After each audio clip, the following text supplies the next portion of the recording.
All right, everybody. I'm getting ready to go live here in Cabo San Lucas at my house. Just wanted to give everybody a little preview of how gorgeous it is here right now. Look at that. There's the San Jose Bay. There's Michael Dell's house over there. There is our view to the south. And there is my girl.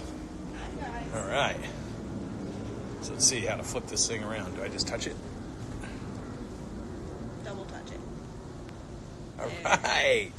Look at that brightness, man. It is bright out here. That is the clouds ricocheting off my face. Hey, listen. I wanted to go live here because I just had a conversation with a buddy of mine.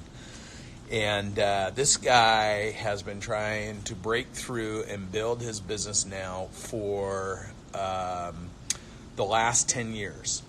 And every single year he hires a consultant to come in and help him with his business. Well, here's the deal. He keeps getting mixed advice. You know, he's paying somewhere on the low end $75,000 a year, and on the high end he's paying $130,000, $140,000 with expenses for these people to fly out and give him guidance and advice. So they come in and they do a SWOT analysis on his business, and then they give him a whole bunch of things that he's got to go figure out and do with his team on his own. And every year he strives to try to make some of those incremental changes. He never gets all the things done, and it's just this plethora of stuff. And then he calls the consultants and they talk to him. Well, listen, here's the thing, and I have nothing against consultants or advisors, but you got to remember, if a dude's out consulting or a gal is out consulting for $100,000 a year, they could only take on 3, 4, or 5 businesses because they got to do all the work. And by nature, if you're taking on 3, 4, or 5 businesses, then you don't know anything about scaling. If you can't take on 50 businesses or 100 businesses or 500 businesses, then how can I possibly teach you, my client, how to scale and grow your business? So when you're thinking about paying $100,000 a year or $85,000 or $150,000 a year for a consultant to come into your business to give you guidance and advice, I'm not saying there's anything wrong with that, but you need to balance your expectations with the results that you're actually going to attain. Because by definition, consultants and advisors can give you data. They can give you best practices. They can give you guidance and advice, and they can charge you a ton. But if they knew how to do it, why would they be working with a handful of businesses showing the businesses how to do it? That's somebody who's settled for a solopreneur practice, right? If I'm a consultant and I've got a couple people helping me, I'm not an entrepreneur. I'm not a scaling expert. If I was a scaling expert, I would be scaling my own business. I wouldn't be trading time for money if I was an expert in what I was doing. So for those of you that are out paying $100,000, $80,000, $150,000 per year for consultants, and you expect these people to come in and actually set the foundation and the leadership characteristics and the operational fundamentals for scaling and massive expansion, you need to think differently, which is why Grant and I started Cardone Ventures. You want people that understand and know how to grow businesses to the highest potential value possible for the amount of work you do and for the risk that you take. And if honestly, I get frustrated when I listen to these people that have been paying consultants and advisors for 3 years, 4 years, 5 years, and then I ask, what % of the guidance and advice have you actually been able to deploy and actualize within your business? And most of them say maybe 5 or 10%. Well, over 3 to 5 years, if you're $500,000 into consultants and advisors and you've gotten $50,000 of value, that's crazy. And being somebody who manages thousands of locations and businesses in different verticals for business owners, I understand how hard it is to teach a business owner and their team to take action. It's not a thing. It's not an event. It's a process, and it takes time. And so if your time horizon is over the next 3 to 5 years, you want to establish your platform, your organization, your structure, your strategy, your people for rapid expansion, then you have to have a longer time horizon than paying a consultant by the month for a year. Because nothing is going to happen part-time over a year with the amount of energy, effort, and strategy that has to go into positioning your organization, your business, your product, whatever it is you're doing for rapid expansion. You got to have people in place, you have to have systems in place, you have to have the product in place, you have to have the deliverable in place, you have to have the post follow-up in place, you got to have the flow in place, how to get customers, new customers, high-valued customers. You got to have the data in place for decision making, especially as you go across the spectrum of lots of decisions, lots of people, rapid fire, things happening, bigger, better, faster, continuously. And if those things aren't in place, then what happens as you try to grow to the next level, you go to what I call a break point. And at that break point, you can go through devaluation, which most businesses go through devaluation curves. And it's in the devaluation where the business owner either says, I'm going to learn what went wrong and fix it, or I'm not going to try it again because it was too uncomfortable. And then they go hire consultants and advisors to help them so that they don't make the same mistakes again. But the advisors and consultants have never, most of them, gone through those break points. And so they don't even know how to relate to what it is you were trying to do, what actually happened, and then how to do it better next time. And so at Cardone Ventures, we've got 3 ways to work with us. One is you pay as you go. So I've created a beginners, an intermittent, and an advanced series of programs to help business owners pay, come in and learn, go home, and over the course of 6 months or a year, deploy what they learned in order to put the foundation in place to maximize the value of the business. And again, it all is interdependent on what kind of business that you want to build. Do you want a platform company? Because then you need a long-term, very wide perspective of the things that you need to build and the resources you need to have. Do you want a tuck-in business? Because that's a very specific strategy of building to the maximum scale of what you have and then knowing exactly who you're going to sell it to maximize value versus getting out of alignment with what they would be looking for from a high-value transaction perspective. Do you want to build a bolt-on company?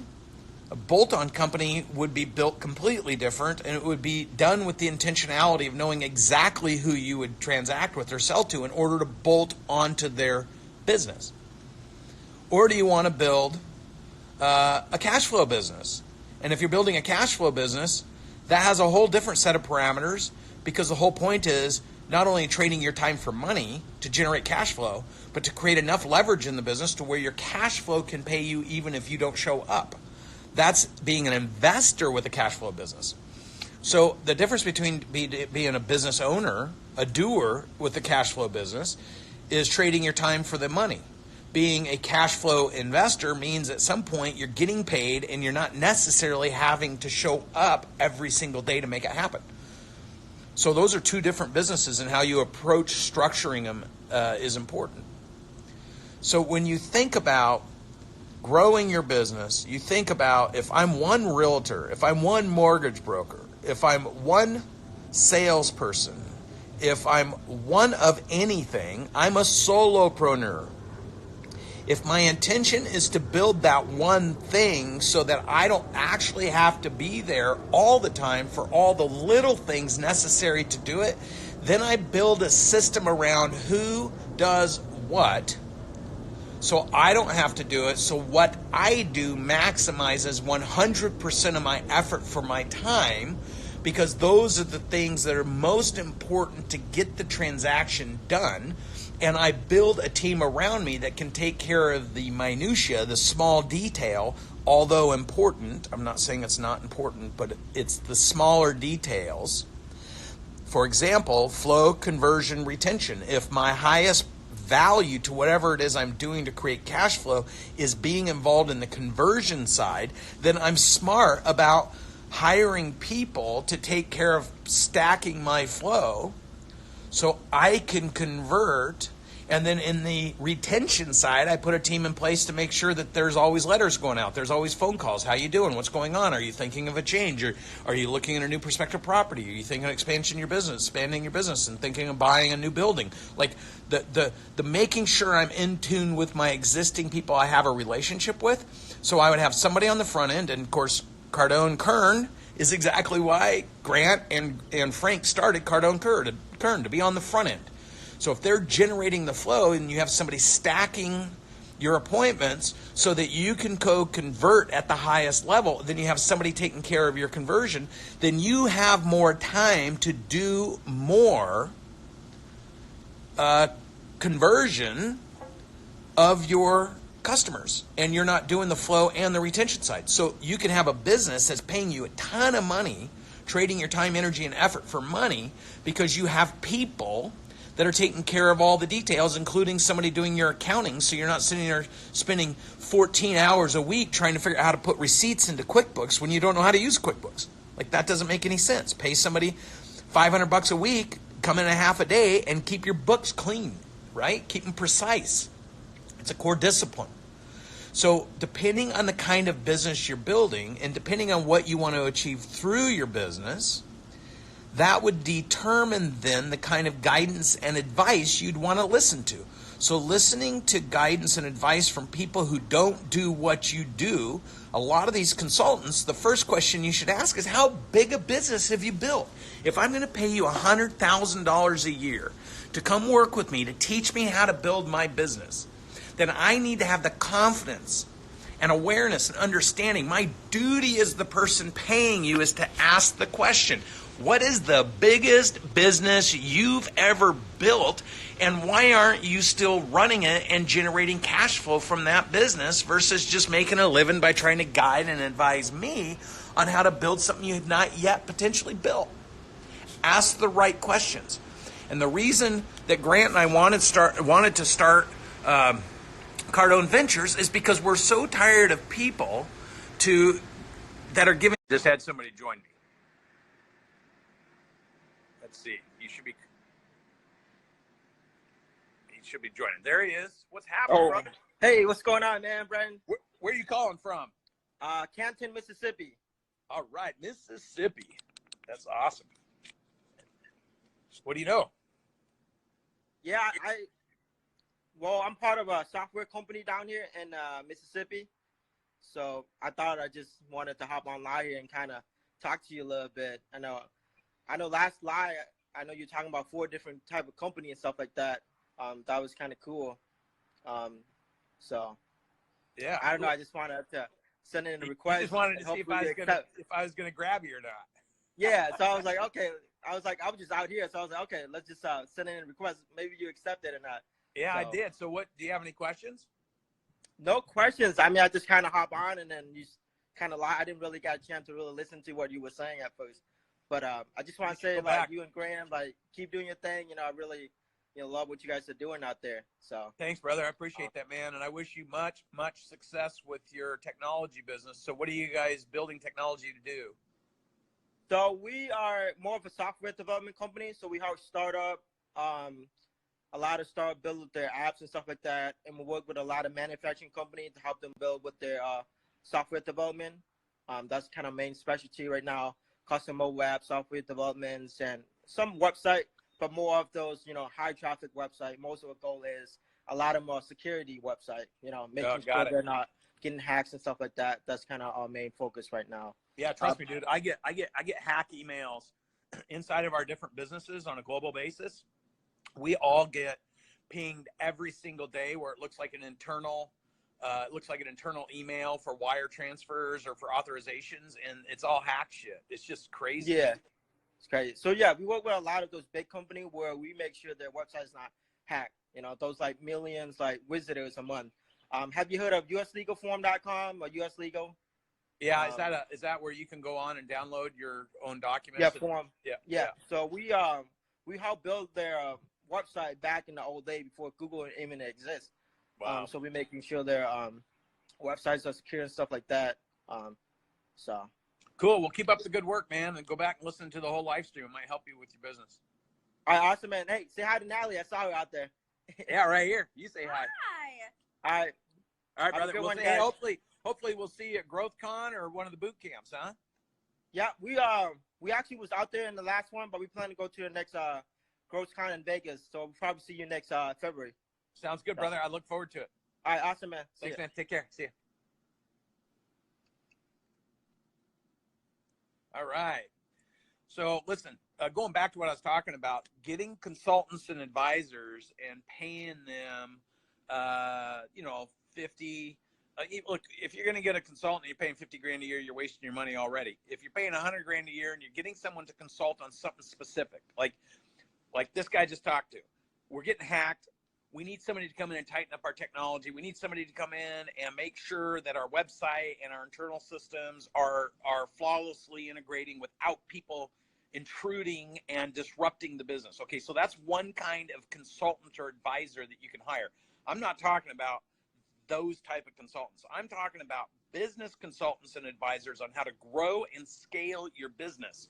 Listen, man, if somebody knows how to grow and scale a business and make a great living doing it, most likely they're going to be doing it for themselves. So I think wasting that money is problematic. So here's the deal. Cardone Ventures, two guys that have built huge businesses that both have scaled them across multiple platforms and both have seen huge exits.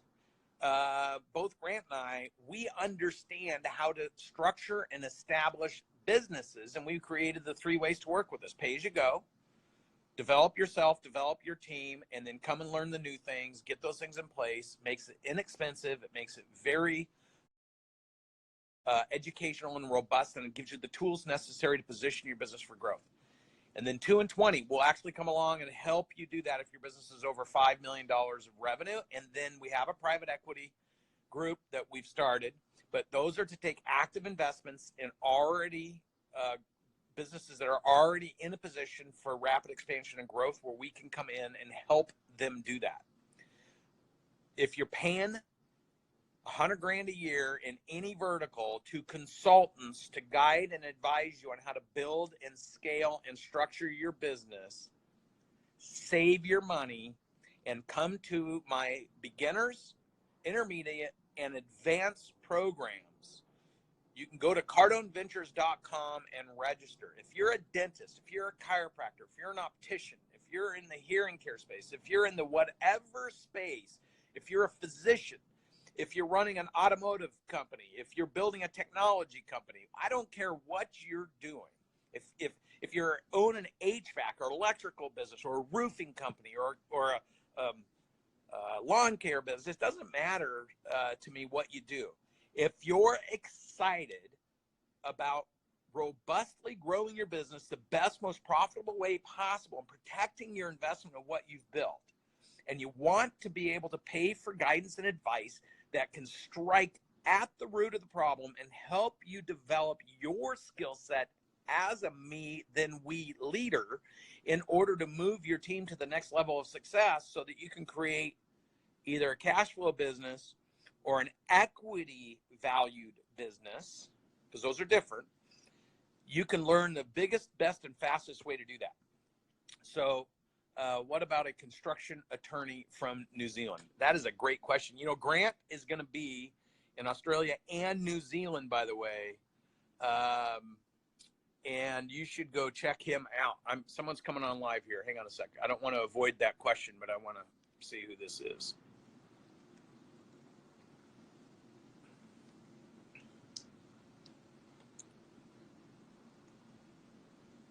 Let's see. Hey, what's happening, man? What up? Where are you calling from? Michigan. Michigan. Love Michigan. It's all right.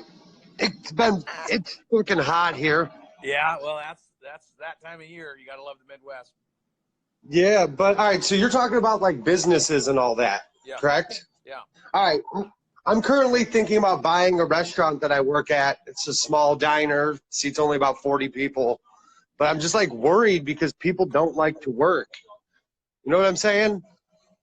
Like, Does that mean you don't like to work? no, I like to work, but we can never find help. Like, nobody wants to do it. You know, the problem, dude, when you got a 40-place restaurant is people that have the desire to succeed and make a lot of money can't do that at a small boutique restaurant. Yeah. Well, it's been there So what 50 years. What you end up getting are people who settle for jobs that are convenient or close to home, or lower paying jobs, and then you get a personnel that is you got to be there every single day. You got to be watching everything. Yeah. No, I'm just wondering if you can like make that into something bigger. I mean, the first McDonald's started with one restaurant. Yeah, that's true. I saw the little documentary on it. Yeah. So the thing I'd ask you is, where are you starting at? Because here's the thing: if you're starting, it wasn't McDonald's himself; it was Ray Kroc that had the vision. So yeah, if you're looking at this restaurant as the first of 1,000, how you approach it, how you recruit people to work there, the things that they do, the conversations you have, the process you go about doing it will be entirely different than if you're buying it for you to have a cash flow business so you can say you own a business. No, I would rather have it be like a comforting place. Like people come there not just for the food, but for the environment, like to feel comfortable. I'm a former addict, so I'm looking at it as like a safe place for certain people. Okay, also, then so law of attraction. That's awesome. Congratulations on being a former addict, right? Yeah. Here's the deal, though. You're creating. This is a lifestyle business. So I don't want to confuse. This is not a business. This is a lifestyle choice that is funded. You're funding your lifestyle choice through a business. So your expectations need to be consistent around who you're going to attract, what you're going to be about, what you want them to be about, and the ambition levels. People aren't going to come there to pursue career goals. They're going to come there to like a building block. Be in a community of trusted people that they can rely on. So it's more of a social business than it is a economic business. Yeah, I mean, I've also thought about the idea of taking people like former addicts who don't have anything, because like one of my main strengths is being able to work and talk to people, and I want to be able to bring people in that don't have anything or have been through such traumatizing experiences nobody will hire them, and try to work them back into society as well. Yeah, so dude, I appreciate what you want to do, and I understand it, and emotionally I think you can really connect to it, and I think that's the opportunity, is when you can connect emotionally to something that you're passionate about. And you have a vision about that, but then you're going to need to think about how you can create that in every single market. Because if you perfect it and make it work for you, you have people in every single market that need that community, that need that opportunity, that you can inspire other people like you to, so you need to think bigger. You need to think, if I'm able to do this, all the elements that went into allowing me to do it, how is this something that can be scalable and teachable to every single market in the United States, and how do I create a network and get professional advisors and stuff where, like on how to overcome addiction, how to do other things, and turn it into something bigger than a restaurant where people can come hang out in your market. Yeah, that's like my goal ultimately. Like, yeah, money would be nice, but there's so many people in the world that just need a chance, and nobody's willing to give them that chance because of past mistakes, and mistakes are mistakes. Everybody makes them. Yeah, so here's the thing, dude. I need to change your verbiage, right? Money is not nice. Yeah. Money is a necessity. It is. You can't have sure. Impact. Listen, this is the fallacy when I go listen to all these people talk and say, it's not about money, it's not about money, it's not bullshit, it's not about money. Money is the vehicle. It's the source of fuel to fund the passion. And if you want to create massive impact, you need a ton of fuel. And people talk about, it's not about money, not about money. Well, you can't do shit without money. So to the extent that you can figure out how to pursue your passion, generate the fuel to fuel the impact, and think bigger than your local market, your local place, your local this or that. You need to think so much bigger, and you need to think about how do I create the impact? How do I get other people behind it? How do I create the fuel and replicate that in other markets to give people a chance, right? Because that's really what you're talking about. Yeah, ultimately. So, thank you. Yeah, dude, think bigger, and don't ever excuse the money. Okay. The money is the fuel. It is the thing that lets you have and creates the impact. No great foundation or charitable organization was created without money. Yeah, you're absolutely right. Well, thank you so much. I just, it's been something on my mind, and I've been listening to you for a little bit. So I just thought I'd call and get some sort of advice. Hey, I appreciate your mission, dude. I really do. And I appreciate what you've overcome in your life. And what I'm going to tell you is think bigger, have the confidence. And if you can't get to where you can think bigger in this current venture, wait for the right venture. Don't stretch yourself and get so bogged down that you can't then achieve your dream of helping people, millions of people all around the world. Yeah, everybody has a story, and I feel that there's just that one person out there that needs a chance. Like me, I've had several chances, and they can really impact the world. Yeah, well, there you go, dude. So there's not one person, there's millions. So think bigger. Millions. Start thinking bigger. And you need the fuel to do that. You need the money. Thank you. All right, Thank you very much. Take care, man. Yep. Have a great weekend. Later. Let's see. I'd like to get into multi-residential development. How can Cardone Ventures help me with this? Well, first and foremost, I guess my question, Brittany, would be, what experience do you have in multi-family developments? And if you don't have a lot of experience in it, then you're going to have to build either experience by doing it yourself or doing it with somebody else. If you don't know how to find the right kind of deals, put the deals together, negotiate the deals, structure the debt, all that stuff that goes into size matters, right? Into building things of volume, because doing one or two little things usually is a distraction versus a cash flow business that can create value, future value.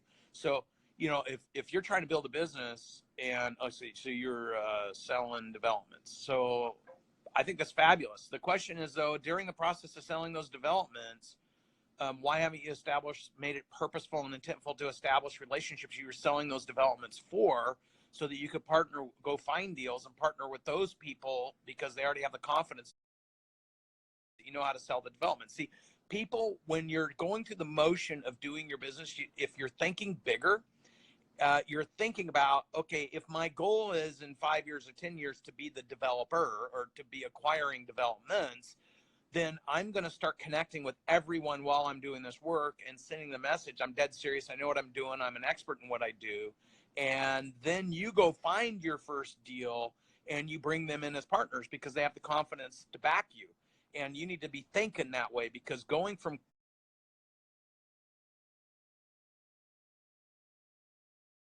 stop to start and expecting people to support that and get behind it that don't know you is very difficult. Grant's done an amazing job with it because he's had so much success, and he's become such a big personality talking about success, and he had so much success personally with his own real estate portfolio that people will follow him and trust him. Look, my first mini storage, I'm just going to tell you, when I did my first mini storage, the reason I was able to get in the mini storage business, and I'll be over 1 million square feet of mini storage with a handful of partners here within the next 18 months with the couple deals we're building. Let me tell you how I did it. I had a older guy, he was 88 years old, that was putting a mini storage deal together, and he and the seller fell out of love. They got pissed off at each other. And I'm an expert negotiator. So I said, hey, listen, dude, and you're excited about this deal. Let me go put it together for you and save it. And he was like, this guy's an asshole. You can't put it together for me and you can't save it because no one can talk to this guy. And I said, remove your ego from the situation. You're thinking the same way. You're like, I'm an expert too, and I'm telling this guy's what's up. It's not working. Just give me the parameters that you'd like to be able to buy this deal. And if I can beat those parameters, give me a piece of the action. It's exactly what happened. I got his deal cheaper than what he was trying to buy it for. And then I said, let me come in and help operate it for the next 36 months and get this thing to break even and positive.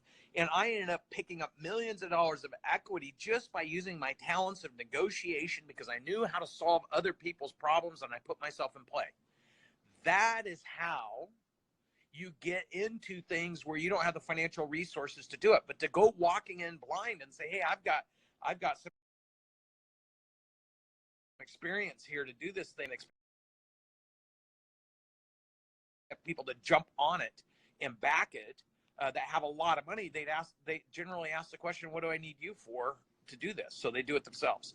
So the way you make a lot of money in your first deal without having a lot of money is you learn to solve other people's problems and get in the mix of solving their problems and doing the hard things that other people don't want to do. Look, people selling real estate as brokers or as real estate agents, very few of them actually bust their ass and make a deal happen. Most of them just sit back waiting. That's why they love listings, right? They sit back and wait for the free stuff, for somebody to come by and say, I want to buy it. Right, Nat, babe? Right. Bam. I never did that. If I got somebody that wants to make something happen, if I'm talking to somebody and they're like, dude, you know, I've got this business I want to sell. I got this house I want to sell. I got this thing I need to solve. I got an employee I can't get rid of. I got this partner that's problematic. I got this, I got that. I said, let me help you, man. Let me get in there and figure out how to make it work for you. And then over the years, I built trust with so many people that have businesses or have real estate or had problems, that when I went to them and asked for my first $6 million to go pursue my dreams, they gave it to me. Not only did they give it to me, but they spent 2 years traveling the world with me, helping me raise the 18 million I need, being the validation for me, because I ingratiated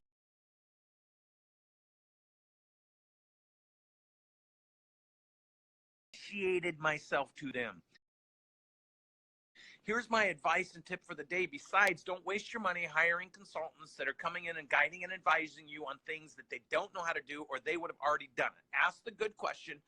Consultant, sit down and show me how you built this for yourself and how you monetized it and how you got rewards from it that are consistent with what I want to do. Learn to ask good questions. The quality of your questions will determine the quality of your question will determine the quality of the outcome. Poorly asked questions will get you poor outcomes 100% of the time. Here's my comment for the day. Go find somebody that's got a problem. Figure out how to solve it for them. The bigger the problem, the bigger the reward.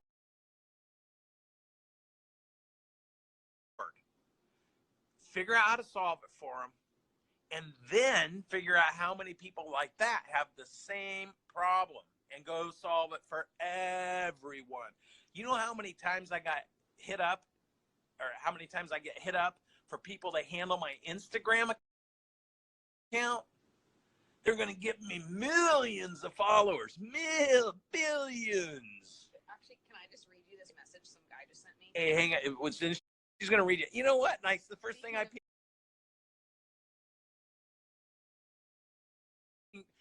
ping back is ask him the question. How come you only have 8,000? How come you only have 14,000? How come you're not generating millions and millions and millions of dollars and billions of dollars? And I'll tell you what, I'll give you my business for 60 days. You tell me how many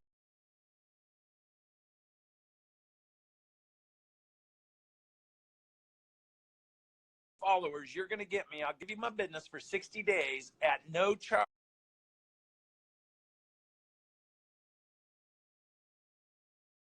You're not going to charge me a penny. When you hit your number of followers, I'll pay you twice as much for the second round of followers. So you get paid, but you got to step up and perform. Not one has taken me up on it yet. So you know what that means? It means I don't.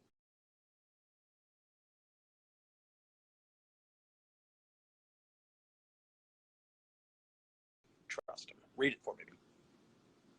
This guy just responded to one of my Instagram stories saying, there's no way in hell you're all about that, meaning you, other than his money and he's famous. LOL. I've got a lot more. 100 millions plus. I can prove it. Hit me up.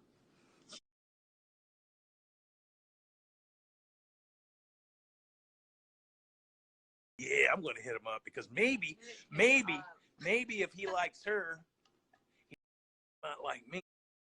You can show him what to do with those hundreds of millions that he maybe has. Anyhow, hey, listen, we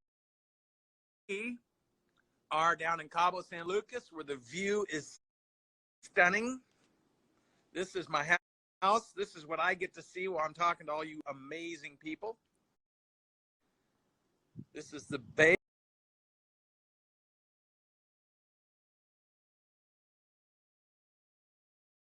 of San Jose. This, this dude right here, built this house. Right here, this big ass monster home. That dude for $20 million, and I'm sitting on top overlooking his house. Listen.